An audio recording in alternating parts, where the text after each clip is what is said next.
Salut, c'est Reg. Bienvenue dans cette nouvelle vidéo. J'espère que tu vas bien et que tu prends soin de toi. Aujourd'hui, j'ai écouté un podcast extrêmement intéressant de Jordan Peterson et de Andrew Huberman, qui sont respectivement Jordan Peterson, un psychologue canadien, et Andrew Huberman, un neuroscientist, donc un neuroscientifique, neurologue, qui sont deux personnes qui font beaucoup de podcasts sur YouTube, qui se sont fait connaître pour être passé sur le podcast le plus connu au monde, celui de Joe Rogan Experience. Et depuis, j'aime bien consulter leur travail de temps en temps. Je suis abonné à leurs deux chaînes de podcasts et parfois voilà, j'ai des recommandations qui arrivent dans mes vidéos. Et là, j'ai vu qu'ils avaient fait un podcast dans mon feed YouTube. Et là, j'ai vu qu'ils avaient fait un podcast tous les deux. Donc, je l'ai écouté sur le système de dopamine et c'était extrêmement intéressant. Le podcast dure 1h40, il est en anglais. Je vous invite à le regarder. Je le mettrai en description de vidéo. Mais ce que j'ai retenu de ce podcast, c'est que quasiment toute notre motivation est liée à la dopamine. Donc la dopamine, c'est ce neurotransmetteur que l'on va sécréter lorsque l'on va réaliser une action orientée vers l'accomplissement d'un objectif. C'est une récompense que l'on va obtenir suite à l'accomplissement d'un objectif ou même à la visualisation d'un objectif ou à la planification d'un objectif. Tout ce qui est lié à la réalisation de quelque chose, à l'accomplissement de quelque chose, parce que c'est comme ça qu'on est codé en tant qu'humain. On est quand même censé faire des choses de notre temps, aider une communauté, s'aider nous-mêmes, construire quelque chose, mais faire quelque chose de notre temps. Et donc ça, j'en ai déjà parlé sur une vidéo YouTube de la dopamine. C'est un sujet qui était extrêmement intéressant et on en parle souvent pour en faire une détox de la dopamine. On parle beaucoup de détox de dopamine parce qu'on a souvent des niveaux trop élevés de dopamine au quotidien. On est trop stimulé au quotidien par des applications, par des algorithmes, par des vidéos, par des séries qui sont extrêmement divertissantes, qui nous provoquent un sentiment de dopamine. On a toujours envie de voir l'épisode d'après, puis l'épisode d'après, puis l'épisode d'après, la vidéo d'après, puis la vidéo d'après, puis la vidéo d'après, de scroller. Ça provoque de la dopamine et ça même augmente trop nos niveaux de dopamine parce qu'ensuite, n'importe quelle tâche un petit peu intellectuelle, un petit peu manuelle, un petit peu difficile, physiquement ou mentalement, nous paraît trop difficile, nous paraît trop pénible. Et donc, ça c'est pour le contexte. La vidéo que j'ai écoutée, le podcast que j'ai écouté, il était extrêmement intéressant. Ça va loin dans les détails, ça va très loin dans les détails. C'est pour ça que je ne peux même pas vous dire exactement, vous réexpliquer ça avec les bons termes, parce qu'il y a beaucoup de termes complexes. Mais ce que j'ai retenu, et c'était dans les 20 dernières minutes du podcast, c'est que tout simplement, si tu manques de motivation en ce moment, déjà intéresse-toi à la dopamine, au circuit de dopamine. Il y a un lien aussi avec le fait d'être déprimé ou même d'être dépressif, hein. Tout est lié. Et évidemment, on a besoin de se sentir motivé pour faire des choses. Et en fonction d'à quel point on peut se sentir déprimé ou dépressif dans nos journées, évidemment, on n'aura pas tous les mêmes capacités à accomplir des choses. Mais ce que disaient bien Peterson et Huberman dans ce podcast, c'est que dans tous les cas, la première étape, ça restera toujours de lier nos actions de la journée avec un objectif, aussi petit l'objectif soit-il. C'est extrêmement important de toujours même écrire, planifier, mais ordonner quelque chose, ordonner nos pensées ou ordonner notre maison, il donnait l'exemple juste de prendre un café, puis ensuite de ne pas laisser la tasse dans l'évier, mais de prendre la tasse, laver la tasse avec de l'eau chaude, essuyer la tasse, essorer la tasse et la reposer sur son placard ou dans son placard ou là où était la tasse à l'origine pour au moins compléter le circuit de je prends la tasse, je bois du café, je lave la tasse et je repose la tasse. Ça, rien que ça, vraiment rien que ça te permet de ressentir de la dopamine, d'augmenter ta motivation à faire ensuite d'autres choses. Il parlait aussi de façon plus commune d'augmenter sa dopamine, comme regarder la lumière du jour le matin, les 30 premières minutes après son réveil, de sortir de chez soi, juste être exposé à la lumière du jour, d'éviter les lumières trop agressives le soir à partir de 22h. Enfin, il y a plein de choses qui sont liées à la dopamine, le sommeil, les objectifs, mais le fait d'avoir des objectifs. Mais en fait, je peux pas m'empêcher à chaque fois que j'écoute un podcast dessus ou que j'écoute Huberman sur la dopamine, je peux pas m'empêcher de me dire que qu'importe les objectifs que l'on a,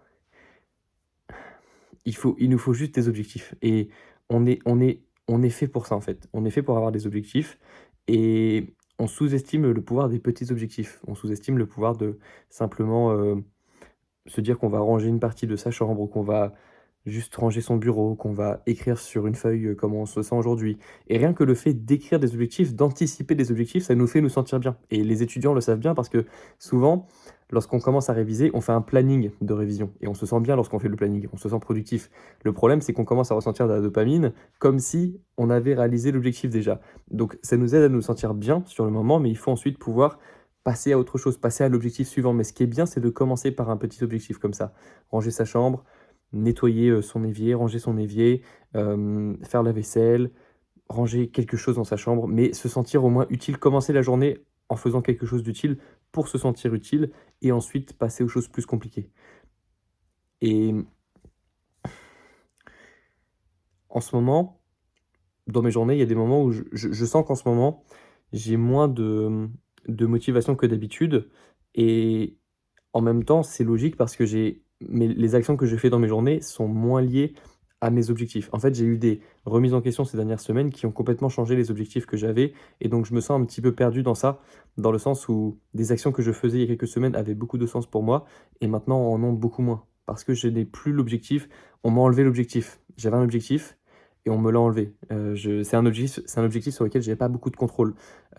C'était pas un objectif, professionnel et on m'a enlevé ça et donc forcément, bah, les actions que je pouvais faire avant, elles ont moins de sens et donc je me suis plus fixé d'objectifs ces dernières semaines et à part celui d'aller, à la salle de sport, celui de faire un minimum de contenu sur les réseaux parce que ce sont des objectifs qui sont importants pour moi, j'avais plus cette sensation ces derniers jours d'avoir ce grand objectif, pardon, ce grand objectif dans ma vie et je sais que ça me manque à chaque fois que je l'ai pas et je sais que j'ai besoin d'avoir ces objectifs, je sais que j'ai besoin d'avoir ça et je le ressens directement dans ma motivation, dans ma dopamine. Je sens que j'ai pas ce circuit de dopamine d'accomplir un truc, de vouloir quelque chose, donc de ressentir de l'excitation et puis ensuite d'avancer vers l'objectif, de ressentir cette dopamine qui me pousse encore à avoir encore plus, puis encore plus, tout en étant reconnaissant, déjà tout en ressentant de la gratitude au long du processus parce que j'ai appris aussi que ça ne sert à rien de vouloir quelque chose si on n'est pas capable de l'apprécier une fois que l'on a l'objectif, que l'on a atteint l'objectif.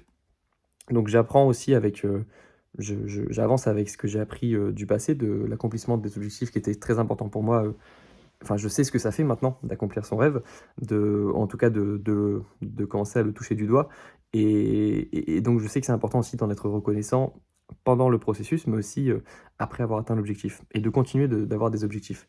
Donc si tu dois retenir quelque chose de cette vidéo, fixe-toi un petit objectif, peu importe à quel moment tu regardes cette vidéo dans la journée.